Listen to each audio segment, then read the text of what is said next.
Khalifa Sall président conférence des leaders Yewwi Askan Wi comme ni mu ko waxee liggéey bi ñu yor jëm ci élection dafa am ay phase yu bare yàlla def na phase yu dépôt yi pare nañ ko mu am phase yu contrôle judiciaire yi am également phase yu saytu boobu mën nga ko def ci sa liste comme mën nga ko def ci liste ñeneen ñi boo leen fàttalikoo ci élection locale yi am na benn jamono ñu waxoon mandataire yëpp yi nekk ci commune yi nanu dem ci préfecture yi ak sous préfecture yi pour mën a xool liste concurrent yi fa nekkoon surtout liste Benno Bokk Yaakaar yéen a ngi fàttaliku loolu te loolu pour élection locale article 284 alinéa 5 moo ko wax mais ci élection yi di élection législative lu ni mel dafa am comme disposition buy may mandataires yi dem xool yeneen liste yi moo tax tey daanaka direction générale des élections laa yendu ndaxte article 177 du code électoral dernier alinéa dafa jox la possibilité mandataire bu ne nga dem xool ci liste yi fa nekk yépp ndax liste yooyu jaadu nañu wala jaaduwul yàlla def ñu def loolu bis bi yépp ñu yendu fa xool liste Benno Bokk Yaakaar xool liste nationale am xool benn par benn tur yi ni mu tegloo ba ni mu jeexee ci titulaire yi def liggéey boobu ci suppléant yi lii nag ñuy wax ni xam naa président Macky Sall bu ko déggee fa lay pare Sénégal ndaxte ci liste Benno Bokk Yaakaar 43e position ci liste suppléant yi jigéen moo fa nekk 44e position ci liste nationale bi suppléant jigéen aussi moo fa nekk kon 43e jigéen la 44e jigéen la 43e bi ki fa nekk mi ngi tudd Rakoye Ndaw né le 12/3/1965 44e bi ka fa nekk mi ngi tudd Maymouna Ndiaye le 8/11/1966 pourquoi ma lim leen ndaxte lii may wax bi mu amee yamuñu rek ci constater que xumtoo ko noppi dañu woo commission bi yëpp ba ñoom ñëpp ñu ñëw toog Sénat toog président commission bi toog direction générale des élections toog bi ñu gisee ñombe bi ma ni ñi nga xam ni ñoo nekkal Sénat nga xam ni lépp lu ñu déposé dañ ci am copie ma ni leen jox leen ma seen copie ma xool est-ce que seen copie même copie wu direction générale des élections ñu jox ma bi ma joxee ñu teg ñaari copie ñoom ñëpp di gis parce que lu amul seede baaxul ñu gis ni effectivement li nekk ci copie direction générale des élections moo nekk ci copie Sénat ñaari jigéen yooyu ñoom ñoo toppante kon loolu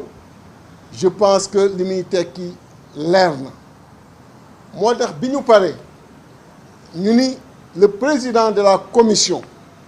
comme lii am na nanu def PV de constat yàlla def na comme mbir mi dafa ni weñ lim ñu bañaloon bële passé nga xam ni buggul woon def PV recevoir suñuy dossier bi ñu ñëwee bi yoon mu nangul ñu ko ndaxte lépp a leer ñoom ñëpp ñu wan leen ñu génne ma demandé ñu génne ci dossier wu Benno Bokk Yaakaar yi dossier wu ñaaru jigéen yi parce que li ñu doon bañ mooy ñu ñëw ni Maymuna xëy na góor la wala ñu ni tey jii Roqee góor la moo tax avant sax ñuy dressé PV bi dama leen indi leen kees gi ñu indi ma génne ñaari dossier wu ñaari jigéen yooyu teg ci taabal yi bi ma leen di woon liste bi ni ñu toppantee ma wan leen en même temps ñaari tur yooyu ku nekk seen référence moo tax nga gis ma am ko nii mu nangu kon nii na ci la defee PV bi dressé ñu ko bi mu defee PV bi ñu dressé ko ci kanamu Sénat kanamu représentant wu commission bi yëpp kanamu président wu commission bi mu déchargé def ci tampon am signé ko kon ne ñëpp xam ni Benno Bokk Yaakaar listam dañ koy rejeter liste nationale am kon amul liste nationale ci élection locale yi ci élection législative yi ñu jëm kon loolu la tey jii nii suñu liggéey bi nga xam ni moom lañu doon def wane appui ak décharge bi nga xam ni moom la ñu defal ci kanamu képp ku fa nekk nga xam ni kenn du mën a tey jii nii dellu si kon bu ñu résumer loolu en français on dira juste qu'on s'est prêté à l'exercice permis par le code électoral comme ce fut le cas lors des élections locales. En son article 284 alinéa 5, il était permis pour tous les mandataires dans les différentes collectivités de se rendre dans les préfectures et sous-préfectures pour vérifier les documents déposés s'ils étaient conformes et vérifier également si les listes donc déposées respectaient la parité et respectaient également toutes les conditions qui avaient été arrêtées au niveau de la loi. Pour les élections législatives, cette même disposition existe en son article L177, dernier alinéa, qui donne la possibilité à chaque mandataire de vérifier toutes les listes et les listes donc concurrentes. On s'est intéressé toute la journée sur la liste de Benno Bokk Yaakaar. On s'est intéressé à cette liste-là. Quand nous avons procédé à la vérification, on s'est rendu compte que sur la liste nationale, à la 43e et 44e position, il y a deux femmes qui se suivent.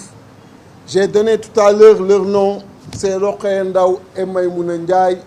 la première à la 43e et la deuxième à la 44e position.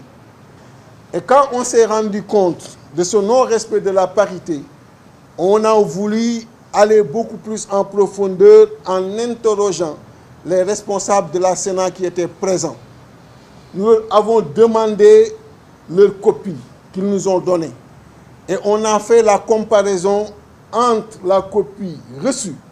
de la Direction générale des élections et celle provenant de la Sénat. Et effectivement, sur ces mêmes positions et sur ces différentes listes, il y a deux femmes qui se suivent. C'est pour cette raison que nous avons demandé devant toute l'Assemblée à ce qu'un PV de constat soit aujourd'hui dressé et qu'il nous fasse une décharge, ce que les membres de la commission ont accepté, ce que le président de la commission a accepté. Et nous avons tenu à revenir sur tout ce qu'on a vu et pour cette fois, différemment de l'autre jour où ils n'avaient pas voulu prendre nos documents, encore moins nous faire une décharge sur ce qu'on était venu déposer. Pour cette fois, comme c'était flagrant et c'était une chose constatée par tous les membres qui étaient présents, il a accepté de nous dresser, de nous décharger le PV que nous avons dressé. Et vous avez ici la signature de la commission, le cachet également de la Direction générale des élections qui atteste que la liste proportionnelle, donc liste nationale de Benno Bokk Yaakaar, ne respecte pas la parité et par conséquent, c'est une liste irrecevable. Ce qui veut dire que Benno Bokk Yaakaar ne peut pas compétir, ne peut pas participer à ces élections parce que sa liste est irrecevable. Voilà ce que je voulais dire. Merci beaucoup, Monsieur le Président. Merci beaucoup. Je donne la parole au président Ousmane Sonko.